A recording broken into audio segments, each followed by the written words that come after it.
إلهي وحليه ولا تمشي في الأرض مرحا إنك لن تخرق الأرض ولن تبلغ الجبال طولا. dhulka ha kor soconin baa ilaahay leeyahay adigoo marixa kani waa kibirsan, waayo dhulkana jeexi maysid baa ilaahay yidhi, buuraana gaadhi maysid.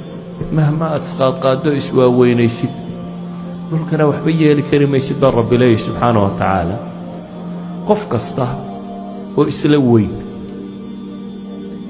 ama jidhkaa dhismay oo waa isla kibirsanyey, ama waxoogaa aqoon uu barto waa isla kibirsanyey, ama in hantiya adduun uu helo waa isla kibirsanyey, ama waxoogaa waa qurux bato waa isla kibirsanyey.